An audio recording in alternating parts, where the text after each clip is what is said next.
Sidang Jum'ah Masjid Qasrul Ubudiyah yang insya Allah dimuliakan Allah. Marilah kita meningkatkan kualitas ketakwaan kita kepada Allah. Kita perkuat akidah kita untuk beriman kepada Allah.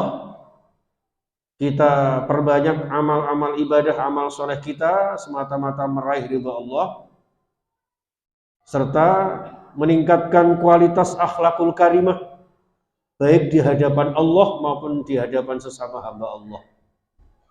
Semuanya ini jamaah sekalian terbingkai, terangkum dalam konteks kita untuk meraih ridha, meraih ampunan, meraih kebahagiaan yang kita dambakan dari Allah Subhanahu wa taala, baik dalam kehidupan kita di dunia yang singkat ini jamaah, maupun kehidupan yang sesungguhnya nanti di akhirat yang akan datang, tentu dengan ridha Allah dan syafaat Rasulullah sallallahu alaihi wasallam.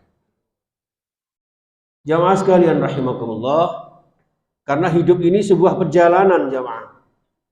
Dalam sebuah kajian filosofis dari peristiwa Isra wal Mi'raj Nabi besar Muhammad sallallahu alaihi wasallam, dengan kolaborasi dan korelasinya dengan surah At-Taubah ayat 36 terkait dengan Allah ciptakan langit dan bumi ini, lalu kemudian mencanangkan dalam 1 tahun itu 12 bulan. Bismillahirrahmanirrahim. Inna iddatash syuhuri 'indallahi 12 syahra fi kitabillah yauma khalaqas samawati wal ardh. Jadi Allah itu sudah menetapkan dalam 1 tahun 12 bulan itu sesaat setelah Allah ciptakan langit dan bumi. Dan di antara 12 ini jamaah sekalian, minha arba'atun hurum. Di antara 12 ini ada 4 yang termasuk bulan haram. Bulan haram itu jamaah sekalian ada 2 aspek makna. Yang pertama adalah bulan di mana Allah memuliakan, ya, dan memberikan keistimewaan bagi hamba-hambanya yang memuliakannya. Yang kedua, dalam aspek haram artinya larangan Allah. Untuk apa? Untuk bermusuhan. Larangan Allah untuk mengumbar hawa nafsu kita. Maka di lanjutan ayat tersebut, fala tadzlimu fihinna anfusakum. Janganlah kalian berbuat zalim di bulan-bulan haram tersebut, ya, terhadap diri kalian sendiri. Ngapunten jamaah, terhadap diri sendiri saja tidak boleh, apalagi terhadap orang lain. Kita jaga lisan kita, kita jaga perbuatan kita, jangan sampai kita menyakiti orang lain. Jamaah yang dimuliakan Allah, maka sering saya sampaikan, al-muslimu man salimal muslimuna min lisanihi wa yadihi. Seorang muslim itu ya ketika orang lain tidak pernah terganggu baik dari lisan apalagi perbuatannya. Jamaah yang dimuliakan Allah yang saya hormati, maka dalam konteks ayat ini jamaah sekalian, Allah memuliakan orang yang memuliakan bulan-bulan haram, bulan yang dimuliakan Allah Subhanahu wa taala, yaitu bulan Dzulqa'dah, Dzulhijjah, Muharram dan Rajab ini jamaah sekalian. Ya, ini merupakan gambaran bahwa Allah mewadahi panjenengan. Allah memberikan wahana bagi orang-orang beriman dan bertakwa, agar kesempatan yang mulia ini tidak kita sia-siakan begitu saja. Maka jamaah sekalian rahimakumullah, seakan-akan Allah ini sudah menciptakan wadah kehidupan umat manusia, yaitu khalaqas samawati wal ardh. Kemudian juga Allah ciptakan masa. Jadi ada ruang dan waktu yang disediakan Allah kepada manusia dengan segala fasilitas yang ada. Maka di dalam surah Al-Isra ayat 70 itu jamaah sekalian, walaqad karramna bani adama wa hamalnahum fil barri wal bahri wa razaqnahum minat thayyibat. Kami Allah itu loh telah memuliakan kalian wahai manusia anak Adam. Di antara makhluk yang lain tidak ada yang paling mulia kecuali yang namanya jenis manusia. Maka kemuliaan manusia ini diantaranya adalah terindikasi mereka bisa mampu hidup di daratan maupun di lautan. Makanan yang dikonsumsi pun beda dengan makhluk yang lain. Jadi semua baik karnivora, omnivora, herbivora semuanya ada di dalam diri kehidupan manusia. Inilah gambaran betapa kompleksitasnya manusia yang notabene menjadi makhluk Allah yang paling sempurna dan tentu paling mulia. Ahsani taqwim. Inilah jamaah sekalian. Maka setelah Allah ciptakan langit dan bumi sebagai wadahnya kehidupan manusia, kemudian diciptakan waktu oleh Allah Subhanahu wa taala, tahun demi tahun, bulan demi bulan, ya, hari demi hari dan seterusnya. Lalu kemudian disitulah surah Al-Isra seakan-akan menggambarkan kepada kita asra yusri isra, bahwa kita diperjalankan Allah.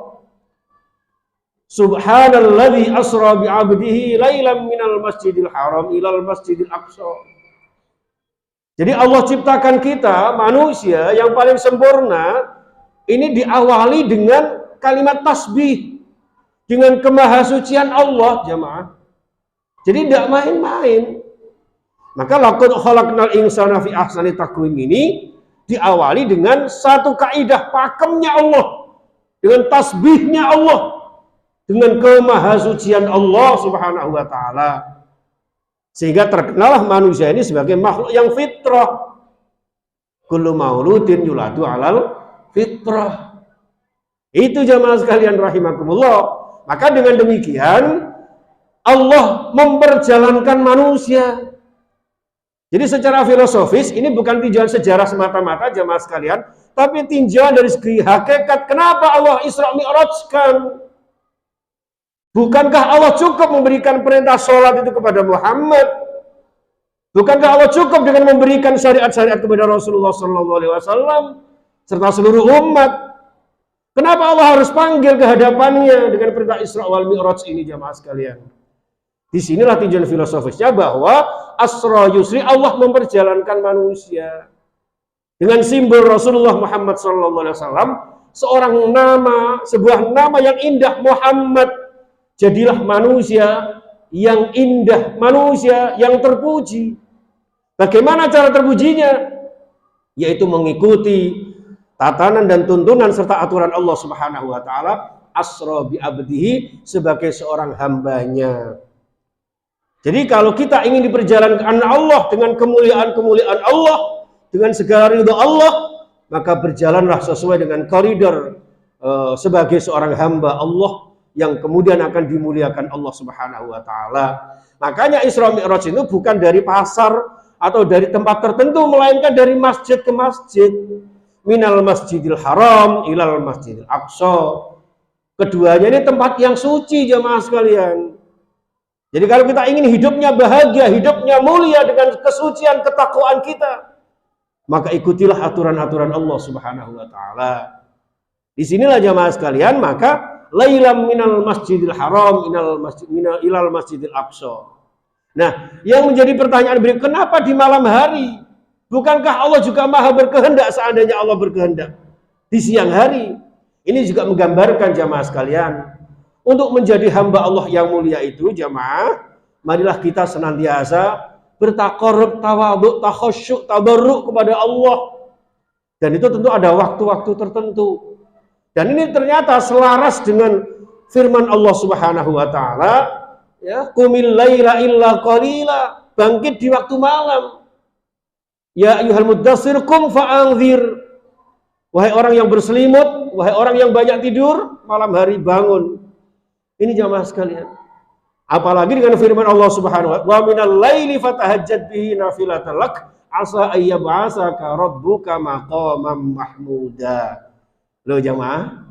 Jadi akhirnya kalau kita ingin menjadi hamba Allah yang terpuji sebagaimana nama Nabi Muhammad SAW, maka silahkan sering-sering panjenengan bangun tengah malam atau sepertiga malam atau menjelang kita bersolat subuh berjamaah. Subhanallah. Asa ayyab'asaka rabbuka maqaman mahmuda. Makna letterleknya akan memberikan tempat yang mulia. Memakai kata-kata ya ba'asaka berarti Allah membangkitkan semangat juang panjenengan, membangkitkan semangat hidup panjenengan, membangkitkan kehidupan apalagi setelah banyak rintangan, cobaan, penyakit, hambatan, bencana alam dan sebagainya ini. Inilah jamaah sekalian rahimakumullah, sehingga di tengah malam wa minal laili fatahajjad bihi nafilatan lak asa ayyab'atsaka rabbuka maqaman mahmuda. sebuah tempat yang indah, sebagaimana kemuliaan Rasulullah Sallallahu Alaihi Wasallam. Nah, ini kalau dihubungkan dengan surah Al-Anfal, jamaah sekalian, maka Allahu yu'adzibahum wa anta fihim, wa maka Allahu mu'adzibahum wa hum yastaghfirun. Jadi kita tidak akan pernah diazab Allah selama ada Nabi Muhammad di tengah-tengah kehidupan manusia. Artinya ketika seorang manusia memegang teguh akhlakul karimah, konteks karakteristik yang mulia sebagaimana kemuliaan Rasulullah, ada keteladanan nilai-nilai transformasi di dalam kehidupan kita, nilai-nilai kemuliaan Rasulullah Sallallahu Alaihi Wasallam, insya Allah Allah akan senantiasa menyelamatkan kehidupan kita. Wa maka Allahu mu'adzibahum wa hum yastaghfirun. Allah juga akan memuliakan, menjauhkan dari siksaannya kepada manusia selama mereka pandai bertobat, introspeksi diri, memperbaiki diri, kemudian mohon ampun kepada Allah Subhanahu wa taala. Inilah jamaah sekalian rahimakumullah, maka konteksnya Isra wal Mi'raj adalah dalam tinjauan filosofis kehidupan manusia, bahwa kehidupan manusia ini akan dimuliakan Allah Subhanahu wa taala selama mereka bi'abdihi, benar-benar menjadi hamba Allah, hamba-hamba yang senantiasa beribadah siang dan malam, yang senantiasa hidupnya dalam keadaan bersih suci dari keadaan-keadaan yang menjerumuskan kehidupan manusia. Ittaqillaha haitsuma kunta, bertakwa kepada Allah di mana dan kapan saja. Kalau kemudian kita terlanjur berbuat salah, jamaah sekalian, wa adbi'is sayyi'atal hasanata tamhuha, segera ikuti dengan kebaikan-kebaikan yang bisa menghapusnya, yaitu dengan bertaubat kepada Allah Subhanahu wa taala. Maka jamaah sekalian rahimakumullah, inti daripada peristiwa Isra wal Mi'raj, kenapa ditaruh di bulan Rajab? Karena bulan Rajab ini syahrul haram, bulan yang dimuliakan Allah. Seakan-akan Allah ingin memuliakan hambanya yang senantiasa mengikuti aturan-aturan syariatnya, lalu kemudian mengikuti untuk senantiasa taqarrub kepada Allah Subhanahu wa taala. Nah, untuk itu jamaah sekalian, dimuliakannya kita ini, kemudian menjadilah kita hamba-hambanya yang mulia, yang diperjalankan oleh Allah Subhanahu wa taala, yang pada akhirnya kita akan naik tangga. Mi'raj adalah naik tangga jamaah sekalian. Hidup ini tidak stagnan, segera bangkit dari keterpurukan. Jamaah sekalian, tanpa mengurangi aktivitas kita di tengah-tengah kehidupan yang penuh dengan bencana. Ngapunten jamaah sekalian, bukan berarti kemudian kita apatis, tapi selalu optimis jamaah sekalian. Bahwa di tengah musibah berbagai macam bencana ini pasti ada hikmah di balik semuanya. Rabbana ma khalaqta hadza batila. Maka yang terpenting adalah jamaah, istighosah, tahlil dan sebagainya kita galakkan, lalu tetap menjaga ikhtiar kita. Yang sering kita sampaikan adalah berikhtiar secara maksimal, beribadah, berdoa secara optimal, dibingkai dengan tawakal secara total. Inilah jamaah sekalian pesan indah Isra wal Mi'raj Nabi besar Muhammad sallallahu alaihi wasallam, yang pada puncaknya bermuara kepada satu indikasi 3 dimensi kehidupan manusia. Yang pertama ketika lahir dalam keadaan fitrah, yang kedua dimensi kehidupan kita di mana ibadah kita menjaga kefitrahan kita dengan beribadah kepada Allah, wa ma khalaqtul jinna wal insa illa liya'budun. Lalu yang dimensi terakhir adalah diharapkan mengakhiri hidup kita dalam keadaan husnul khatimah. Amin ya rabbal alamin.